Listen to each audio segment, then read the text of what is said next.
अब हमारा तो इंजीनियरिंग कॉलेज वाला चैनल है भैया, बट जो बातें आज की इस वीडियो में हम डिस्कस करेंगे वो चाहे आप किसी दूसरे कोर्स में भी पढ़ रहे हो, किसी भी कॉलेज में, आपके लिए भी रिलेवेंट रहने वाली हैं। ऑब्वियसली कुछ चीज़ें हम इंजीनियरिंग कॉलेज स्पेसिफिक डिस्कस करेंगे, बट मैक्सिमम ऑफ द चीज़ें सभी स्टूडेंट्स के लिए, चाहे आप किसी भी कॉलेज में किसी भी कोर्स को लेकर पढ़ रहे हो, आपके लिए कॉमन रहने वाली हैं। देखो, होता यह है कि जब भी हम किसी नए नए कॉलेज में जाते हैं, अभी हम पहली बार कॉलेज देख ही रहे हैं, या तो स्कूल से, अगर इंजीनियरिंग वाले स्टूडेंट्स के बारे में बात कर लूँ तो आपने मोस्टली जेई के प्रिपरेशन के लिए ड्रॉप लिया होगा, कोचिंग्स वगैरह में होगे, मतलब फुल टाइम कहीं एक सीरियस होकर कहीं एक जगह पर बैठकर पढ़ रहे थे, या फिर स्कूल लाइफ देख कर आ रहे होंगे। वहाँ से जब जाते हैं कॉलेज के अंदर, बहुत सारे कॉलेजेस में ड्रेस नहीं होते हैं, मतलब अपना मन का पहनना है, अपना मन का सब कुछ करना है, थोड़ा खुला खुला, थोड़ा ओपननेस आपको लगेगा, थोड़ा एक अलग लाइफ देखने को मिलेगा। अगर जो बहुत सारे इंजीनियरिंग कॉलेजेस में होता है कि हॉस्टल हमें देखने को मिलता है, पहली पहली बार हम हॉस्टल देखते हैं, पहली पहली बार हमें इंडिपेंडेंस मिलती है, खुद के फाइनेंसेस, खुद के खर्चे खुद मैनेज करने का हमें मौका मिलता है। तो कई बार इन चीज़ों के चक्कर में, और अभी तक आप कहीं ना कहीं पेरेंट्स के गाइडेंस के अंदर थे, कुछ जो फ्रेंड्स थे आपके अपने फ्रेंड सर्कल बहुत पहले से बने हुए आए होंगे, अब एक नया फ्रेंड सर्कल बनेगा, तो बहुत इस प्रकार की छोटी बड़ी चीज़ें होती हैं जो अभी आपको देखने को मिलती है, जिससे अभी एक अचानक से एक अलग दुनिया देखोगे, एक दो नहीं, बहुत सी नई चीज़ें आपको देखने को मिलेंगी। जैसे मैंने कहा, फाइनेंसेस से लेकर फैमिली छूट जाना, अगर हॉस्टल के अंदर आते हो, फैमिली कहीं ना कहीं एक तरीके से, पहले जिस तरीके से अगर आप स्कूलिंग कर रहे होगे या फिर घर पे रह रहे होगे, फैमिली छूट के एक पुराना जो इतने सालों साल का फ्रेंड सर्कल होगा वो छूटकर एक नया फ्रेंड सर्कल बनना, अगर किसी दूसरे शहर में जाकर कोर्स करने गए हो, कॉलेज में गए हो, ये चीजें आम होती हैं। ओवर एक्सपेंड कर देना, तो इन सभी चीजों को लेकर अगर हम बात कर ले भैया, और बहुत सी ऐसी दिक्कतें होती हैं जो स्टूडेंट्स फेस करते हैं, जो हो सकता है आपको डे टू डे लाइफ में शुरू में रियलाइज भी ना हो, बट अगर आप इन्हीं गलतियों को दोहराते चले गए और कहीं ना कहीं एक बार हैबिट बैठ जाती है ना, फिर एक डेढ़ महीने बाद रियलाइज भी होगा, तो उस हैबिट से बाहर निकलना बहुत मुश्किल होता है। और कुछ चीजें ऐसी हैं जो बहुत बुरा इंपैक्ट क्रिएट करती हैं। और चलिए सबसे पहले उसी के साथ स्टार्ट करते हैं, और इस बात का जो भी हम सबसे पहला मुद्दा भी हम क्रिएट कर रहे हैं, उठा रहे हैं, ये बात इंजीनियरिंग कॉलेज ही नहीं, सभी के लिए इंपॉर्टेंट है और बहुत इंपॉर्टेंट है। यह आपके कॉलेज के नेटवर्किंग एंड रिलेशनशिप्स, चाहे आपके प्रोफेसर्स के साथ रिलेशन हो जाए, चाहे आपके सीनियर्स के साथ हो जाए, चाहे आपके फ्रेंड सर्कल में हो जाए, चाहे फैमिली रिलेशंस के बारे में बात कर लो, बहुत से यहाँ पे रिलेशंस में चेंजेस आएंगे एंड बहुत से रिलेशंस बनेंगे। नेटवर्किंग के ऊपर हमें बहुत ध्यान देना है। और जब हम यहाँ नेटवर्किंग कहते हैं, देन यहाँ पर आपके नॉर्मल फ्रेंडशिप्स भी आते हैं, प्रोफेशनल एंड पर्सनल, हर प्रकार की चीजें आ जाएंगी। दोनों का बैलेंस क्रिएट करना और परफेक्ट रिलेशंस, कितने लोगों के साथ किस तरीके का रिलेशन मेंटेन करना है, यहां पर सबसे बड़ा ब्लंडर करते हैं स्टूडेंट्स, जिसके वजह से पर्सनल तो चलो एक हद तक आप कभी ना कभी मेंटेन कर लोगे, बट प्रोफेशनली अगर आप देखो तो सिर्फ 4 साल आपके पास होता है एक इंजीनियरिंग कॉलेज में, या फिर इंडिया के अंदर आप किसी भी कोर्स को कर रहे हो तो 3 से 4 साल का आपको समय मिलता है, और हर साल अपने आप में कुछ एक नया समय आपके लिए लेकर आ रहा होता है। और अगर यहां पर प्रोफेशनल रिलेशंस, नेटवर्क्स बनाना नहीं सीख पाए, या फिर एक लथार्जिक मोड में चले गए, भैया वो रिलेशन नहीं बन रहा है, नेटवर्क्स नहीं बन रहे सीनियर्स के साथ, प्रोफेसर्स के साथ, एल्यूमिनाई के साथ, जहां भी आपको जरूरत है, तो फिर उस जोन में अगर चले गए, फिर आगे बहुत दिक्कत होगी। और इसकी शुरुआत कहीं ना कहीं होती है आपके पास कॉलेज में, बहुत से क्लब, सोसाइटीज, एक्टिविटीज होते हैं, ये आपका सबसे पहला बोल सकते हो एक पॉइंट होता है, जिसके थ्रू आप अलग अलग नेटवर्क्स में, अलग अलग लोगों के साथ रिलेशंस में एंटर कर सकते हो। पहले बताता हूं कौन से रिलेशंस आपको किस तरीके से मदद करेंगे। सबसे पहली बात भैया, सीनियर्स। शुरू शुरू में लगता है सीनियर्स क्या ही हमारी मदद करेंगे, वो तो हमसे 1 साल आगे हैं कॉलेज में, जितना हम स्कूल में हमने देखा था, ज़्यादातर हमारे सीनियर से कुछ बातचीत होती नहीं थी, हम अपने जो हमें गाइडेंस देते थे हमारे टीचर्स दे देते थे। बट कॉलेज के अंदर टीचर्स, प्रोफेसर्स वगैरह से बहुत लिमिटेड इंट्रैक्शन होगा, और सिर्फ यहाँ 4 साल का वक्त है। उसमें पहले साल जब आते हो, नया नया कॉलेज वगैरह देखते हो, इन्हीं सब चीज़ों में पार हो जाता है। लास्ट ईयर आपका होगा, उस समय तक तो आपको प्लेसमेंट वगैरह के लिए रेडी रहना है, लास्ट ईयर आने से पहले। तो यहां पर प्रोफेसर से उतना ज्यादा इन चीजों को लेकर गाइडेंस नहीं मिलेगा जितना सीनियर्स आपको गाइड करेंगे। जस्ट इमीडिएट सीनियर भी जो होंगे वो आपसे 1 साल आगे होंगे। तो यानी कि आप जिस फेज में भी पैर रखने जा रहे हो, जस्ट इमीडिएट ऑलरेडी 1 साल का उनका एक्सपीरियंस है आपके सीनियर के पास। अगर आप अपने इमीडिएट नेक्स्ट ईयर सीनियर से भी कनेक्ट करो तो उन चीजों के लिए सीनियर्स यहां पर बहुत, शुरू शुरू में मैं भी गया था, फर्स्ट ईयर में हमें भी लगा था यार कि सही सही तो जा रहा है फर्स्ट ईयर, ज्यादा कुछ हमें सीनियर्स की जरूरत नहीं पड़ रही, फर्स्ट ईयर कट गया, सेकंड ईयर कट गया। बट जब third year and fourth year आएगा, इंटर्नशिप्स की बारी आएगी, प्लेसमेंट्स की बारी आएगी, तो कई बार आपको लगेगा भैया अब सीनियर्स के साथ कांटेक्ट बना लेता हूं, लेकिन उस समय बनाना थोड़ा मुश्किल होगा। एक जो होता है ना कि प्रोफेशनल कनेक्ट बनाना, शायद वो आप कहीं ना कहीं बना लो सीनियर्स के साथ, बट जिन्होंने फर्स्ट ईयर से सीनियर्स के साथ प्रोफेशनल लेवल पे और पर्सनल लेवल पे दोनों रिलेशंस मेंटेन करके रखे हैं, उनके साथ जो सीनियर की अटैचमेंट होती है, जब सीनियर के पास किसी हेल्प के लिए जाओ, जिस तरीके से वो हेल्प करेंगे, कई बार ऐसा भी समय आएगा जब आप सीनियर जूनियर के बीच में बॉन्ड बना हुआ है, आप भले ही आपको रियलाइज नहीं हो रहा हो भैया कि अभी मुझे सीनियर की हेल्प लेने की जरूरत है, बट सीनियर को पता होता है कि अभी शायद मेरे जूनियर को जो मेरे साथ डेली उठता बैठता है उसे जरूरत होगी, वो खुद आपको सामने से कई बार इंफॉर्मेशन देंगे, आपको हेल्प करेंगे, क्योंकि वहां पर एक बड़े भाई बहन की तरह का आपका रिलेशन बन चुका होता है।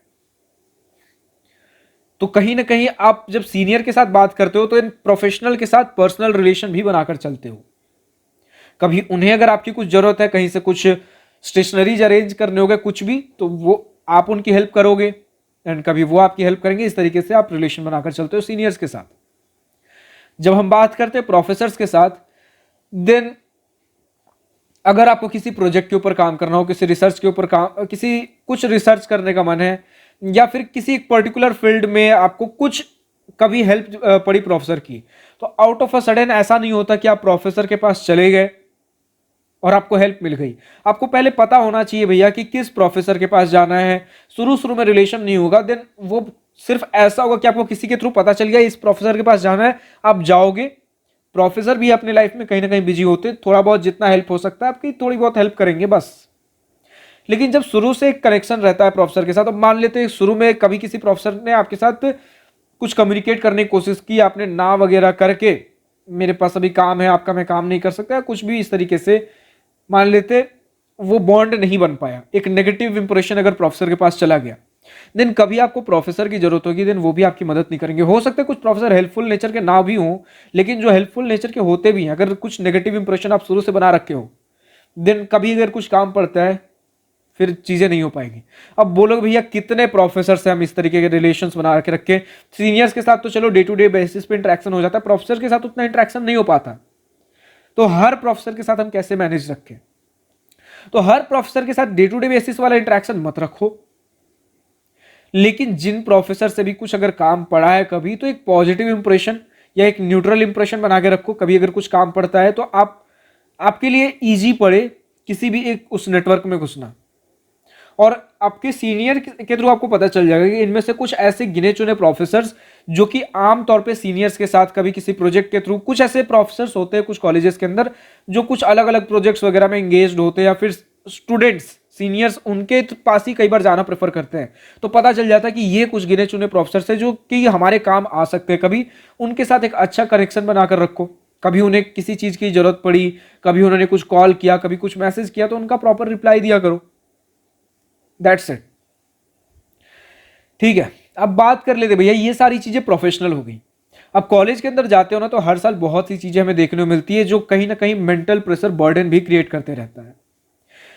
और इस पॉइंट को अगर आप देखो तो इस वीडियो के अंदर मैं ऑलरेडी 8-10 मिनट खींच चुका हूं, तो मतलब ये पॉइंट एक्चुअली इतना इंपॉर्टेंट है। उसके बाद छोटे छोटे पॉइंट्स हैं, वो हम जल्दी जल्दी क्विकली कवर करेंगे। पॉइंट्स और हमारे पास बहुत हैं।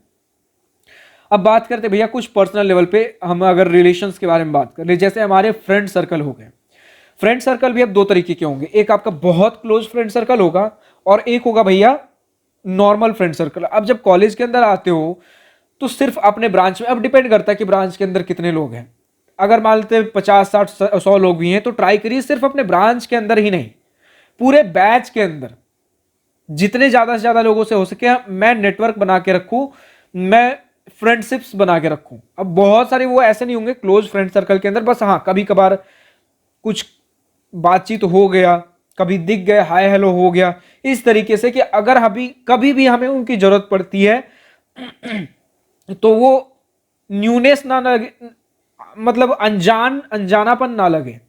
जब भी हमें कुछ जरूरत पड़ती है हम रीच आउट कर सकें, क्योंकि ये जो कॉलेज का वो बाहर वाला मैंने फ्रेंड सर्कल का, डीप फ्रेंड सर्कल नहीं, क्लोज फ्रेंड सर्कल नहीं, इसके बाहर का जो फ्रेंड सर्कल जिनसे आप कैजुअल टॉक रखते हो, इन सभी ये सारे फ्रेंड्स भी वैसे होंगे जो आपको प्रोफेशनल लाइफ में कहीं ना कहीं हेल्प करेंगे।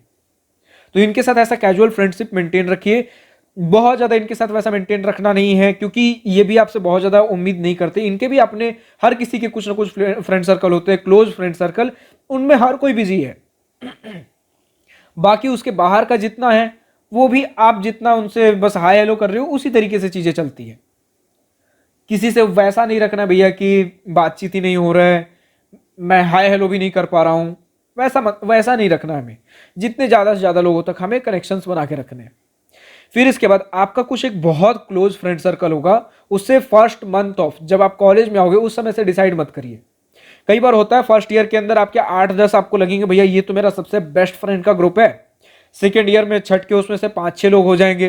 हो सकता है 1-2 लोग नए जिनसे आप फर्स्ट ईयर में उतना इंटरेक्ट नहीं कर पाए थे, हो सकता है सेकेंड ईयर में कुछ नए लोग आ जाएं।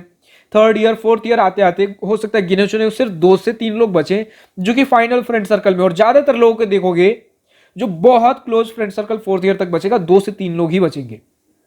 और इसके लिए सबसे जरूरी है कि अपना ये जो क्लोज फ्रेंड सर्कल के बाहर वाला फ्रेंड सर्कल है इसको जितना ज्यादा से ज्यादा ओपन रखो, ताकि जब जिन्हें इंटरेक्ट करना हो आपके क्लोज फ्रेंड सर्कल में आ जाए। और फिल्टर आउट होकर जो फोर्थ ईयर तक बचेंगे ना, वो बहुत लॉन्ग टर्म चलेंगे और वो आपको करियर में भी कहीं ना कहीं मदद करेंगे, क्योंकि वो अब आपके फ्रेंड्स की बजाय एक फैमिली जितने क्लोज फ्रेंड सर्कल के अंदर आ चुके हैं, फैमिली जैसा रिलेशन हो चुका है। तो आप एक दूसरे की परवाह करते हो, वैसे फ्रेंड सर्कल में अब आप आ चुके हो। इन चीजों का ध्यान रखिए। अब मुझे लगता है कि कहीं ना कहीं एक हिंट मिल चुका है कि भैया हमें कैसा रिलेशन मेंटेन रखना है कॉलेज के अंदर। अब आगे इस चीज के ऊपर अगर कोई एक सेपरेट वीडियो चाहिए, ऑलरेडी मुझे लगता है एक सेपरेट वीडियो जितना हमने डिस्कस कर लिया, फिर भी अगर आपको चाहिए हम और एक डिटेल वीडियो में कवर करेंगे, लेकिन आपको कहीं ना कहीं एक आइडिया लग चुका है। अब अगर हम कुछ बात कर ले भैया टाइम मैनेजमेंट, जैसा मैंने कहा भैया कि इस पूरे फ्रेंड सर्कल में शुरुआत ही मैंने की थी सीनियर के साथ। और सीनियर की शुरुआत मैंने कैसे की थी, आपकी किसी सोसाइटीज क्लब्स वगैरह के थ्रू, ठीक है। अब होता यह है कि बहुत सारे स्टूडेंट्स अपने एकेडमिक वर्क प्रेशर को ही हैंडल नहीं कर पाते। वैसे ये इतना भी नहीं होता कि आपसे हैंडल ना हो, जितना मैंने स्टूडेंट्स को देखा भैया एकेडमिक वर्क प्रेशर हैंडल नहीं कर पा रहे, क्योंकि शुरू में जब काम मिला है तो लगता है भैया बहुत टाइम है, मूवीज वगैरह देखे जा रहे हैं, कभी इधर उधर घूम रहे हैं, रूम में पड़े हुए हैं, सो रहे हैं, कुछ कर नहीं रहे। और जब बहुत क्लोज टू डेडलाइन हो गए, देन उस समय हम काम करने बैठ रहे हैं, पढ़ने बैठ रहे हैं और कुछ नहीं हो पा रहा, वर्कलोड आ जा रहा है। ऐसे में देखोगे कुछ लोग इसके साथ अपने सोसाइटीज क्लब्स एक्टिविटीज जो है उसमें भी अच्छा परफॉर्म कर रहे हैं, पार्टिसिपेट कर रहे हैं। तो ये सारा कुछ टाइम मैनेजमेंट का गेम है भैया, किस तरीके से आप बैलेंस कर रहे हो, मैं टाइम कहां बर्बाद कर रहा हूं।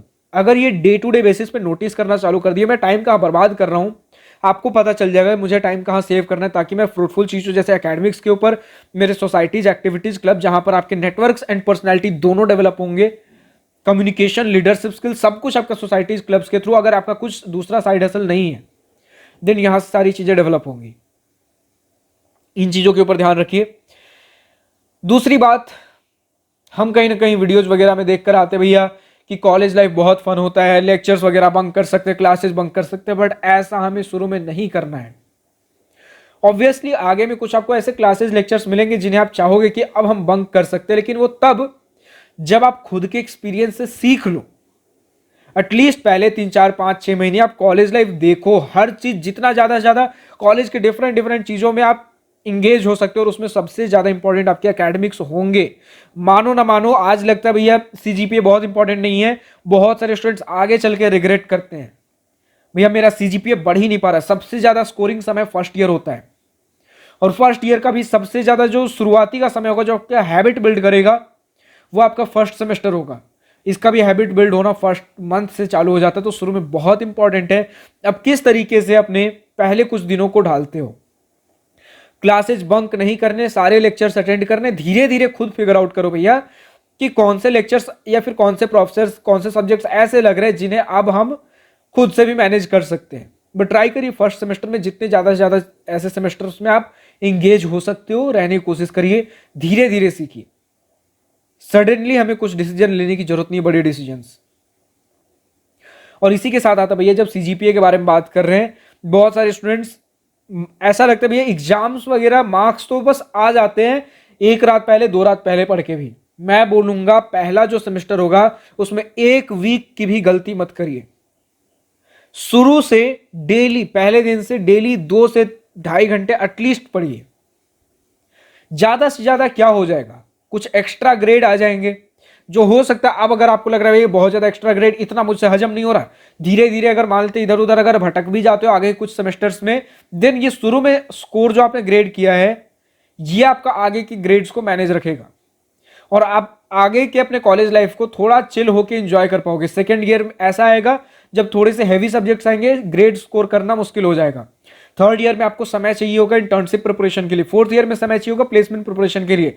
फर्स्ट ईयर ऐसा समय होता है जब सब्जेक्ट्स भी इजी होते हैं, कहीं ना कहीं 11-12 से रिलेटेड होते हैं और आपके पास बर्डन भी कम होता है। तो ग्रेड्स अभी जितना स्कोर कर सकते हो कर लो। अभी सेकेंड थर्ड फोर्थ ईयर में अगर कुछ कम भी होता है देन फर्स्ट ईयर में जो ग्रेड स्कोर करोगे वो कहीं ना कहीं जाके मैनेज करेगा। अब वीडियोज में या किसी सीनियर से सुन सकते हो, कई बार सोसाइटीज एक्टिविटीज क्लब में जो इंट्रोडक्शन देने आते हैं सीनियर्स बोलते हैं कि पढ़ाई तो बस 1 रात पहले, 1 सप्ताह पहले भी हम कर लेते हैं। वो कर लेते होंगे, आपसे होगा कि नहीं पता नहीं। और कई बार जो बोलते हैं उनका खुद का, या तो वो झूठ बोल रहे हैं क्योंकि 1 रात पहले बहुत एक्सपीरियंस होता है, समय लगता है वो 1 रात पहले। बहुत लकीली किसी स्टूडेंट का वैसा कुछ लक से आ गया तो आ गया, वरना फिर कम से कम 1-2 साल का एक्सपीरियंस चाहिए भैया कि वो 1 रात पहले पढ़ते कैसे हैं। वो भी 1 रात पहले पढ़ के आप बहुत ज्यादा 8.5 और 9 सीजीपीए नहीं ला लोगे, उसके लिए भी समय देना होता है। और खुद फिगर आउट करिए कि कैसे मेरे लिए किस तरीके का शेड्यूल काम कर रहा है। तो फर्स्ट ईयर में एटलीस्ट डेली 2 से 2.5 घंटे, आप क्लासेस खत्म होने के बाद 2 से 2.5 घंटे नहीं हो पा रहा है, 1 घंटे भी जरूर, कम से कम पूरे दिन भर में जो पढ़ाई हुआ है डेली 1 घंटे जरूर पढ़िए। और एग्जाम आने से पहले 15 दिन पहले प्रॉपर पढ़ाई चालू कर दीजिए। फिर उसके बाद सेकंड सेमेस्टर से फर्स्ट सेमेस्टर में एनालाइज करिए कितना मैंने पढ़ा, कितना एग्जाम में आया, उस हिसाब से अब मुझे और टाइम बढ़ाना है घटाना है। सेकंड सेमेस्टर से आप अपना एनालाइज करिए। तो इन चीजों का ध्यान रखिए। फाइनेंशियल मैनेजमेंट भैया, क्योंकि पहली बार अभी हम कॉलेज के अंदर आए हैं, पेरेंट्स ने हमें कुछ पैसे घर से भेज दिए हैं कि अभी इस पैसे मैनेज करो। होता यह है कि मान लेते 1,000 या 2,000 रुपये मिले, अब घर पे थे बहुत से लोग ऐसे होंगे जिन्हें अभी 1,000 या 2,000 रुपये हर महीने के मिल रहे हैं। हो सकता है आपको स्कूल कॉलेज में पर डे बेसिस पे 20 रुपये, 30 रुपये, 40-50 रुपये खर्च करने के मिलते हो, या 200, 300, 400 रुपये पॉकेट मनी या 500 रुपये मान लेते मिलते हो, ये चलो 1,000, 2,000 रुपये भी मिलते हो। उस समय अगर आप 1,000, 2,000 रुपये खर्च भी कर देते थे, वो आपके मेन खर्चे, मोटे खर्चे नहीं होते थे, क्योंकि उसके बाद अगर कहीं पैसा घट भी गया आपको रियलाइज नहीं होता होगा। मोटे खर्चे, अगर कुछ कपड़ा लेना है, कुछ लेना है, कुछ भी ऐसा खर्च करना है, देन आप अपने पेरेंट्स से मांग लेते थे, आपको रियलाइज नहीं होता था भाई आपने जो पैसे दिए थे मेरा पॉकेट मनी खत्म हो गया, जो भी पैसे मुझे खर्च करने के लिए मिले थे मुझे और पैसे चाहिए। बट यहां पर आप देखोगे कि कई लोग ऐसे देखोगे कि शुरू में जितने पैसे घर से मिले, कुछ को 5,000, 10,000 भी मिले, 10-15 दिन में खत्म हो गए। नए नए कॉलेज के अंदर आए, नए नए फ्रेंड्स बने, पार्टीज कर रहे, इधर उधर घूम रहे। घूमिए, अच्छी बात है, बट कितना घूमना है, कितना पार्टी करना है? साल में 2 से 3 ट्रीट दे दिए, कुछ अगर बड़ा देना है डिपेंडिंग ऑन आपका बजट कैसा है, बहुत है। साल में 2 से 3 ट्रिप बहुत है। हर महीने, अभी नया नया कॉलेज के अंदर आए हैं, 2-3 एक महीने भर के अंदर ही 3-4 ट्रिप मार लिए, ये नहीं होता है। इस तरीके से अगर खर्च करोगे, एक नॉर्मल मिडिल क्लास फैमिली से आ रहे हो या फिर किसी भी फैमिली से आ रहे हो, अपर फैमिली से आ रहे हो, देन आप खर्चा भी ज्यादा करोगे, आपको पॉकेट मनी मिलेंगे ज्यादा लेकिन खर्च भी ज्यादा करोगे। मिडिल क्लास फैमिली से आ रहे हो, खर्च करने का तरीका थोड़ा छोटा हो सकता है लेकिन पॉकेट मनी भी और थोड़ा कम ही होगा आपका। तो चाहे किसी भी आप बैकग्राउंड से आते हो, खर्च किस तरीके से करना है, कहां करना है, थोड़ा इन चीजों को कंट्रोल से करिए। जहां भी अगर खर्च कर रहे हो, चलो शुरू के 10-15 दिन खर्च हो भी गए, जहां खर्च कर रहे हो उसका एक रिकॉर्ड मेंटेन रखिए, आपको पता चलेगा कहां मैंने कितना खर्च किया है। तो 10-15 दिन में अगर मेरे पैसे खर्च हुए भी हैं तो ज्यादा कहां खर्च हुए हैं, क्या यहां जरूरत था, और अभी मुझे और अगला महीना खत्म होते होते और कितना दिन बचा है और कहाँ कहाँ मुझे पैसे का जरूरत और पड़ रहा है या पड़ा है या पड़ने वाला है, तो इन जगहों में से मैं जो खर्च कर चुका हूं कहां पर मैं बचा सकता था, कहां पर मैं और दूसरी जगह खर्च कर सकता था। इस तरीके के एनालिसिस से आप सेकेंड मंथ थर्ड मंथ से ऑलरेडी एक ट्रैक पर आ जाओगे। इन चीजों का ध्यान रखिए। ओवर कमिट नहीं करना अपने सोसाइटीज एक्टिविटीज क्लब्स वगैरह को लेकर। स्टूडेंट्स का कितने लोगों मैंने देखा 10-15 क्लब्स वगैरह में है। बेशक आप जाइए 10-15 क्लब्स वगैरह ट्राई करिए, लेकिन धीरे धीरे फिल्टर आउट करते हुए जो आपको कुछ पसंद के क्लब्स लग रहे हैं 2-3 क्लब्स तक रहिए, इससे ज्यादा नहीं। क्योंकि इसके बाद आपको एकेडमिक्स भी मेंटेन करने, आपके क्लोज फ्रेंड सर्कल होंगे उन्हें भी समय देना है, हर जगह आपको कहीं ना कहीं समय देना है, तो समय चाहिए। तो जहां समय की जरूरत नहीं है वहां समय बचाइए। आपने शुरू में ट्राई करने के लिए हो सकता है मेरे लिए कौन सा क्लब कहां पर मुझे इंटरेस्टिंग लग जाए, काम आ जाए, उसके लिए आपने 10-15 क्लब शुरू में ट्राई किए, शुरू के 10-15-20 दिन, 1 महीने 2 महीने, उसके बाद धीरे धीरे नैरो डाउन करिए चीजों को। जैसे फ्रेंड सर्कल भी फर्स्ट ईयर के अंदर 15-20 लोग होंगे फ्रेंड सर्कल में, धीरे धीरे नैरो डाउन हम हर जगह करते हैं ताकि हम बेस्टेस्ट ऑफ द बेस्ट चीजों के ऊपर पहुंच सकें। अगली बड़ी गलती, not seeking help when needed. बहुत सारे कुछ इंट्रोवर्ट मैं कहूंगा या फिर हेजिटेट कहूंगा, जब उन्हें जरूरत हेल्प की जरूरत पड़ती है, चाहे आपके फ्रेंड्स हो जाएं, आपके बैचमेट्स हो जाएं या फिर आपके सीनियर्स हो जाएं, भले ही शुरू में आपने कभी उनसे रीच आउट नहीं किया, लेकिन जितना जब जल्द से जल्द आपको जरूरत पड़ा है उस समय भी रीच आउट करना चालू करो। तो कहते हैं ना कि सुबह का भूला शाम को आया, देर सवेर घर आया तो सही। तो उस तरीके से जब भी लेट हो, कभी भी हो, जिस समय आपको जरूरत पड़ी है, हेजिटेट नहीं करना है, मदद के लिए पहुंचिए। सीनियर्स इन्हीं चीजों के लिए है। बट फिर वहां से आपको रिलेशन मेंटेन करना पड़ेगा। सीनियर को कभी किसी चीज की जरूरत पड़ेगी, आपको भी हेल्प करना पड़ेगा। कोई भी रिलेशन वन साइडेड नहीं होता, दोनों साइड से एफर्ट्स चाहिए होते हैं। Ignoring physical and mental health भैया। अभी जैसे मैंने कहा 10-15 एक्टिविटीज क्लब्स में भी हैं बहुत लोग। अब नैरो डाउन किया अभी तो 2 से 3 क्लब में, बट वहां पे भी फाइट मारना पड़ा ना भैया, कि हर क्लब में मैंने कुछ ना कुछ फाइट मारा, तब जाके मुझे पता चला यहाँ पर जरूरत है, यहाँ जरूरत नहीं है। इस तरीके से मेरे पास एकेडमिक्स भी थे, बहुत सारे फ्रेंड्स भी थे, पार्टीज भी थी, बहुत सी चीजें थी करने के लिए, एग्जाम्स, असाइनमेंट्स, बहुत कुछ। इसके चक्कर में मेंटल बर्नआउट तो होगा ही होगा, फिजिकल हेल्थ भी कॉम्प्रोमाइज हो जाएगा। आपके पास कई बार बस डेस्क पे बैठे हुए हो, असाइनमेंट्स कर रहे हो, एग्जाम का प्रिपरेशन कर रहे हो, फिजिकल एक्टिविटी कर ही नहीं रहे हो। बहुत बार ऐसा समय आएगा, तो उन चीज़ों के ऊपर ध्यान दीजिए। हर चीज़ मुझे प्रायोरिटाइज करना है। फिजिकल हेल्थ अगर खराब हुआ तो फिर सब कुछ इंपैक्ट होना चालू होगा, तो पहले फिजिकल हेल्थ को जरूर प्रायोरिटाइज करिए। और फिजिकल हेल्थ के लिए समय निकालोगे ना, फिर उसके बाद बाकी बिजी होने के लिए कहीं ना कहीं समय थोड़ा कम होगा, तो मेंटल रिलीफ के लिए भी फिजिकल हेल्थ के ऊपर जब समय दोगे, मेंटल रिलीफ भी कहीं ना कहीं उस बीच मिल जाएगा, तो वो भी कहीं ना कहीं एक तरीके से आपका काम कर गया। और स्लीप अच्छा लीजिए, मेंटल हेल्थ उसमें अपने आप ही मेंटेन हो जाएगा। काम हो रहा है, नहीं हो रहा है, थोड़ा बहुत ऊपर नीचे भी हो रहा है, ट्राई करिए 7 से 8 घंटे का स्लीप हम जरूर से जरूर लें। चाहे आप इसे 2 बार में ले सकते हो, 4 से 6 घंटे आप दिन में ले लो, फिर 2 से 4 घंटे दोपहर शाम में जब आपका हो, वरना एक बार में 8 घंटे का नींद ले लो। इस तरीके से जरूर मेंटेन करके चलें। करियर अपॉर्चुनिटीज, इंटर्नशिप के ऊपर कब से ध्यान देना, प्लेसमेंट्स के ऊपर ये 4th ईयर में आकर डिसाइड करेंगे, ये गलती कभी मत करिए। फर्स्ट ईयर में डिफरेंट चीजें हमने ट्राई किया, कॉलेज क्लब से लेकर डिफरेंट स्किल सेट्स भी। उसमें जो कुछ चीजें पसंद आई, नैरो डाउन करके 1-2 स्किल सेट के ऊपर सेकेंड ईयर में प्रॉपरली काम किया, समझ में आ चुका है कहाँ काम करना है। सीनियर से गाइडेंस लेते रहेंगे, 3rd ईयर में इंटर्नशिप्स के लिए बैठेंगे, 4th ईयर में प्लेसमेंट्स। तो ये सारी कुछ चीजें थी भैया जो आपके लिए बहुत मायने रखती हैं। इन चीज़ों के ऊपर जरूर से जरूर ध्यान दें अपने कॉलेज के फर्स्ट फ्यू डेज में, क्योंकि यहाँ से अगर कुछ गलत हैबिट बन गया, गलत हैबिट मतलब मैं यहाँ पर कुछ नशे वगैरह के बारे में बात नहीं कर रहा हूँ, जो भी हैबिट्स के बारे में, जितनी भी चीज़ों के बारे में भी हमने बात किया, मतलब उनसे डिस्ट्रैक्ट हो जाना, एक अलग हैबिट बन जाना, देन ये चीज़ें आगे चलकर बहुत हैम्पर करेंगी। इन चीज़ों के ऊपर ध्यान दीजिए।